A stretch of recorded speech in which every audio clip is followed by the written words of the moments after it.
One day, they were there. The next day, they were gone. Humanity, as ever present a threat to the rest of the 9 kingdoms, suddenly, inexplicably vanished.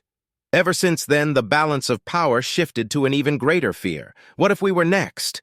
The Treaty of Veridis was the first hint something was going on in the human kingdoms, something big. During a war, one of but very many, a human ambassador arrived and delivered a missive. It was a simple paper that said, "We, humanity, are abandoning all conquests and ceding them to you, on the condition that you no longer seek us. We wish only to be alone. We will defend our borders to the absolute last should you aggress further. We simply wish to be left alone as we have always done." Humanity, as always, fought tooth and nail, often catching others by surprise with their sheer staggering tenacity, merciless hatred, and capacity for violence. Stalemates and half-victories decided by brilliant tactical maneuvers or sheer horrific brutality, tired of a century of conflict. With the tide of battle always coming in a tie or a Pyrrhic victory, every kingdom signed that missive. Humanity's kingdoms closed all borders, exiled all non-humans that did not have a human spouse or family member, and ceded territory won during the wars. After that, humanity went dead silent. No more messengers, no scholars seeking knowledge, no traders peddling goods, nothing. It was a year after the treaty was signed did we finally get an answer. A band of adventurers, dungeoneers, and trailblazers walked towards a human town after a long day of adventuring. A mixed bag of 7 fine young men using their skills in warfare to earn a living fighting what armies couldn't bother to. Witches, beasts, rabid animals, and the occasional monster. Trivial, but good paying. At the edge of a forest, they encountered a human settlement, a small town on the edge of the human kingdom's territory. Humans are well known for the care they bestow on adventurers or problem solvers, and surmised that a bounty may be available for some of the kills they had scored along the way, along with some place to sell their collected trinkets, potion ingredients, and loot. Ragthar, a dwarf. Keshin, a mountain elf. Oregon, a forest elf. Marn and Varn, twin orcs. Ren, a Minotauran beastman. Finally, Utanji, a snake man. They approached and noticed immediately no smoke rising from chimneys. Several houses burnt down. They entered the town and were met with nothing but silence. Moldy bowls of food left rotting on tables. A few houses burned down due to having fires that were never put out, or some houses that began to overgrow. Coin purses and secret savings stashes left untouched. Toys left on the ground, and crops left to rot. Fields unsown. No corpses or signs of battle. No skeletons, no blood, no graves. It was as if every man, woman, and child simply dropped what they were doing and vanished. The group stood bewildered. The group looked around carefully, the elves' perfect vision looking for clues while the beastmen sniffed around for any evidence. Nothing but silence. Perhaps this was a village attacked by raiders during the war. It was evacuated and forgotten? Regardless, it was still an unnatural sight. So they simply pressed on, looking towards a nearby city a few days away. 2 days of travel, and more signs of empty nothingness met them. The city gates were unbarred, unguarded. A city of 1,000, completely devoid of everyone and everything. Now the group of adventurers was starting to panic. Where the hell was everyone? House to house, room to room, not a single man, woman, or child anywhere to be found. The city in the same state as the village. Every soul simply stood up and buggered off. Personal keepsakes such as family heirlooms or precious pieces of home were gone. Furniture remained rotting in the exact place it was left behind. Humanity's temples to the gods, filled with nothing but debris from broken windows and fallen leaves. Was it like this everywhere? They all gathered in the temple and uttered a short prayer begging the gods that it wasn't like this everywhere. Were the humans gone? Did the gods finally grow tired of them and vanish them from the earth? Did a rogue wizard or dark sorcerer cast a spell of evil so great that humanity disappeared itself to avoid it? What could have caused the most stubborn bastards in all of eternity to suddenly just get up and walk away? Were we next? The situation demanded investigation. The elves acted first and sent messenger birds to their respective kingdoms, calling for aid. If anyone was still alive, they likely needed help. After sending these messengers, they made haste back to the nearby mountain elf kingdoms. They were closest and could respond faster. Within a week, a full army of thousands marched into humanity's front doorstep. After 30 days of the first discovery, a wave of shock and awe shattered the tenuous peace of the 9 kingdoms. Humanity was just plain gone. Investigations were launched and found only one clue: residual spiritual energy left behind by all living things. All pointed to one location: Mount Monolith, a massive volcano that dominated the center point of human lands. Fearing whatever caused the sudden vanishing, no kingdom lay claim to any of the cities or towns, even mines that were left behind. The only people who entered or saw them were the scholars who came to investigate, or the soldiers that protected them. The very adventurers who first discovered this scenario were the very same sent to follow the trail left behind by the spiritual residue. The 7 adventurers followed this trail for 9 days, finally coming to the entrance of a large cavern. By this point, there were so many footprints that even a year after the race had vanished, they were still visible in the rocky paths leading into it. At first, it was just an ordinary cave, the stench of damp, no sunlight, the usual cave stuff. Then suddenly it changed. The walls and floor transitioned from weathered stone to mirror-smooth metal, rounded natural rock faces giving way to an unnatural, perfectly square metallic sheen. Strange tubes of light spread across the entire cave length, perfectly lighting the whole place. It was simplistic, utilitarian. No doors, no nothing, just a straight corridor with arrows painted on the walls leading to the middle of the mountain. At the end of this corridor sat a large door.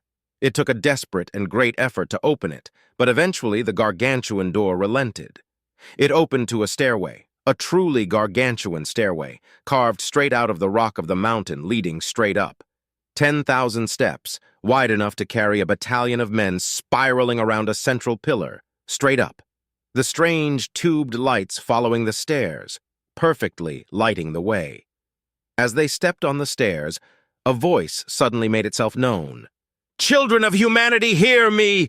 The voice of a human, distorted, unnatural, as if it were from a man wearing a mask that made his voice echo.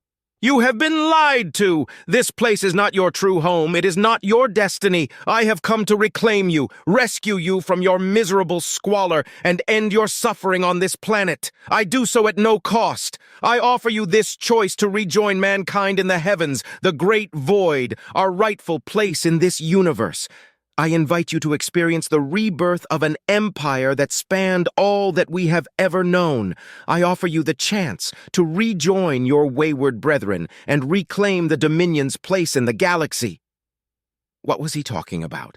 What in Agoras's name was this place? What was the Dominion? What was a void? The adventurers, terrified of the circumstances, but contracted to continue, pressed on further up the stairwell, eventually finding themselves in a sort of atrium. This room had many artifacts upon pedestals, strange ghostly visages of human men and women in various garb, images of stars up close and worlds circling them. Strange metallic beasts called starships floated quietly in what was presumed to be void. A gallery of everything laid bare. Many cycles passed. A great empire known as the Dominion once had monopoly over the galaxy. A great empire of 1 billion worlds, millions of fleets, all of different metal but of single purpose. A great calamity once rocked this empire, and we had been beaten down by an enemy we never understood or could even fight against. So we hid behind the veil, abandoned our secrets, and hid from their gaze. We rose up from these ashes and rendered unto these enemies a terrible vengeance, such that generations as yet unborn would cry out in anguish. We are free of the tyrants that so mercilessly took us from our homes, broke our unity, and made us forget who we truly were. And now I offer you the chance to rejoin the empire that now stands to reclaim its prowess again. Rejoin us in the Dominion. Reclaim your rightful place as this galaxy's emperors. Together to victory. Together to the void. That taunting, hollow-sounding voice haunted them through the long climb, until finally they entered an entryway onto a flat platform, literally carved into the mountaintop. The entire place, flattened, perfectly exposed to the slowly darkening skies of Alaria. An entire legion could set up camp on this place, it was so large. After clearing scattered snow, they could clearly see a symbol etched onto the ground right in the middle. It was a simple H. Suddenly, in the middle of the H, an image appeared, a ghost of a man. Unnatural, broken, covered in heavy metallic armor, his arms skeletal and metal of make, his face obscured by a mask of leather and steel.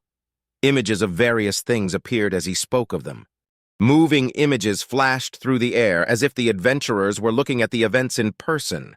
It was then the voice returned. "Today we offer you a final chance, a final choice. Abandon this rock and take your place as true Voidborn.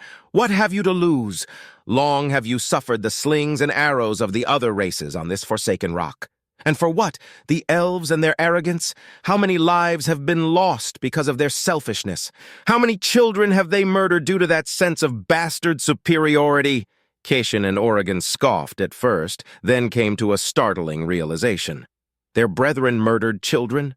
The image projected in front of them showed the evidence they thought should have never been real.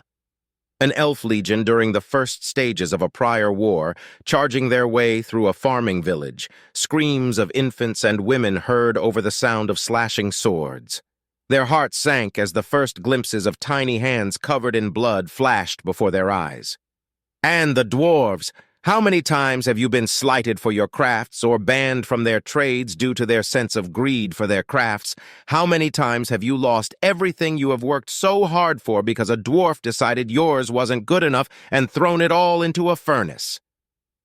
Images of a dwarf blacksmith laughing as he takes the contents of a human weapons merchant and throws it into a furnace, his brothers holding the human back as he destroys months of work. An arrogant display as he crafts a small dagger and claims it to be so superior that it is worth the entire merchant stock. Ragthar bows his head in shame, fully aware the amount of work that goes into any tool is one that should never be so callously cast aside. Those bastard orcs are no better. How much misery and war have they brought? How many towns and farms have they burned to the ground and ransomed just for entertainment, or simply because they had nothing better to do? How many of your family members did they slaughter? Images of orc raiding parties followed, taking Marn and Varn by shock and forcing them both into a state of shame. Images uncensored, human women being repeatedly violated in front of their broken and beaten husbands, parents being beaten and tortured in front of their children. Lifetimes of work, savings, and monies being callously taken and never seen again as fields and homes are set on fire, only resulting in the inevitable retaliation that sees hundreds of men and orcs slaughtered on a battlefield. The beastmen are no better. The snakemen treat you like ornate cattle, and the beastmen tribes use you as proxies to fight their own pitiful conflicts. How many times have the snakemen raided villages for slaves? How many times have the beastmen used humans as their tools or an excuse for war? How many times? Images of towns being invaded by the snakemen flashed in front of Utanji's eyes as a deep-seated rage overcame him, watching his brethren beat men, women, and children into submission after chaining them up. The dark horrors unleashed by the images of human men, women, and children being eaten by various beast tribes, violated in unspeakable ways by others, and used as sport for hunting or as proxies to wage wars. And even through all this, you still held your heads high and helped them in times of crisis. What was your reward? To be spat in the face and mocked or enslaved? Images of various disasters and tribulations flashed before their eyes. A drought that humanity sent stocks of food to alleviate. We responded by burning their fields a season later. An earthquake that shook the orc lands the humans helped rebuild. The orcs responded by massacring 2 villages. A dark plague that humanity suffered just as much as we all did, but found a cure and gave it to us freely. We responded by blaming them for unleashing it and attacked. I will offer no retaliation for this. We will simply leave. They want this wretched land, they can have it. We have millions of worlds we can call home, all of them void of elves, beastmen, or the raiding parasites of the orcish hordes. No gods, no kings, only us and the void. Stand up from your beds, stand from your tables, and join us.